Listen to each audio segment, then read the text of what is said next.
Nuo 2024 metų pradžios būsto paskolų turėtojai moka vis mažiau ir mažiau palūkanų. Nuo sausio pradžios 6 mėnesių euriboras sumažėjo nuo 3,68 procentų iki 2,65 procento. Atitinkamai 3 ir 2 mėnesių euriborai sumažėjo nuo 3,9 ir 3,5 procento iki 2,86 ir 2,39 procentų.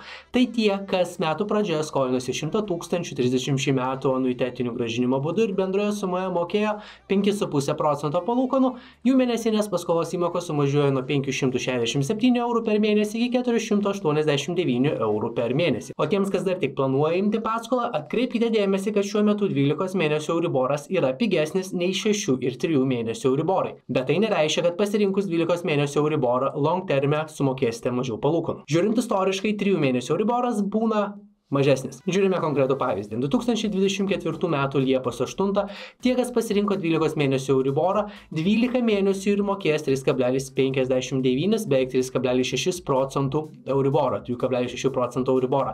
Tie, kas pasirinko 3 mėnesių euriborą, 3 mėnesius mokėjo 1/10 procento didesnės palūkanas, beveik 3,7 procentus.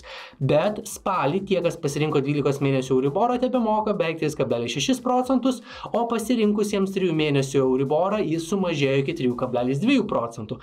Na ir dar po 3 mėnesių tie, kas pasirinko 3 mėnesių euriborą, jiems euriboras sumažėjo iki 2,87 procentų, o tie, kas pasirinko 12 mėnesių euriborą, tebemoka ir dar pusę metų mokės beveik 3,6 procentus euriborą. Tai standartiškai 3 mėnesių euriboras long terme gaunasi pigesnis, o jeigu matome, kad šiuo metu ilgesnio termino euriboras yra pigesnis nei trumpesnio termino euriboras, tikėtina tai mažėjančio euriboro indikacija. Jeigu dar tik planuojate turėti būsto paskolą, paspaudę ant šios kortelės, sužinosite, kaip nepermokti palūkanų ir bendrai sužinosite daugiau apie paskolas. Ir prie to paties, jeigu spusteltumėte ant like mygtuko po šio video, prisidėtumėte prie šio kanalo augimo, o jeigu norite būti tarp pirmųjų gaunančių naujausią turinį apie investavimą ir investavimo idėjas, spustelkite subscribe mygtuką ir ant varpelio.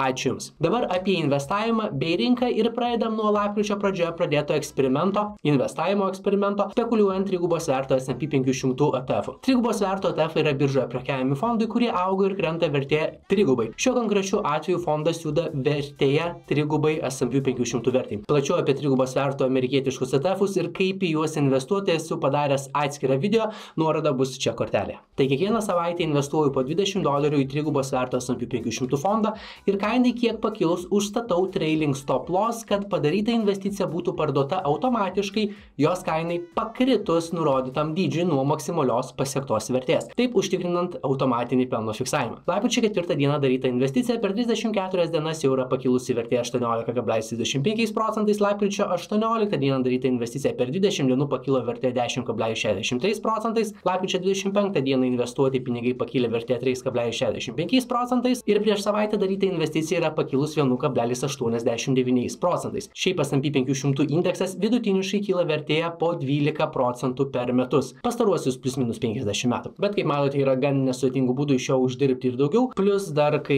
JAV valdžia ateina verslų suprantantis, palaikantis ir skatinantis prezidentas ir atsiveda savo administraciją. Dabar pademonstruosiu, kaip atrodo pats investavimo procesas suinvestuojant papildomai $20. Aš šį eksperimentą darau per eToro brokerį, nes per yra prieinami investavimo JAV ETF-ai. Investuoti galima pradedant $10 ir brokeris netaiko investicijų įsigijimo ir pardavimo mokesčių. Jeigu dar neturite eToro paskyros, video aprašyme rasite registracijos nuorodoje ir kortelėje rasite step by step registracijos ir investavimo video gidą.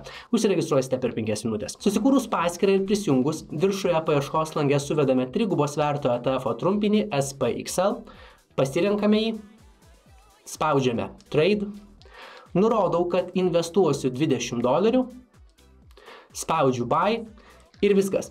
Ten lieka kainai kiek pakilus nustatyti trailing stop loss funkciją. Taip paprastai greitai atrodo investavimas ir toliau būsimas JAV prezidentas Donaldas Trumpas paskyrė naują Securities and Exchange Commission vadovą, kuris 2025 m. sausį perims dabartinio nemėgstančio kriptovaliutų vadovo pareigas ir visai tikėtina, kad būtent dėl to, kad būsimas vadovas Paul Atkins yra pro kripto, bitkoino kaina pagaliau pasiekė daugelio laukto $100 000 už vienetą kaina, kas skatina visus tikėtina bitkoino turėtojus tiek dieną, tiek naktį įjungti savo telefoną ir patikrinti, kokia vertė bitkoinai ir kada jie pagaliau bus milijonieriais. JAV akcijų rinkos kapitalizacija, tai kiek yra vertos visos JAV įmonių akcijos, bendroje sumoje viršė $60 trilijonų vertę, kas yra beveik dvigubai daugiau nei Europos ir Azijos akcijų rinkos kartu sudėjus. JAV plačią rinką atspindintis S&P 500 indeksas per šiuos metus yra pakilęs 28,41% ir jeigu galima būtų statyti ant to, kas bus su S&P 500 verte metų pradžioje,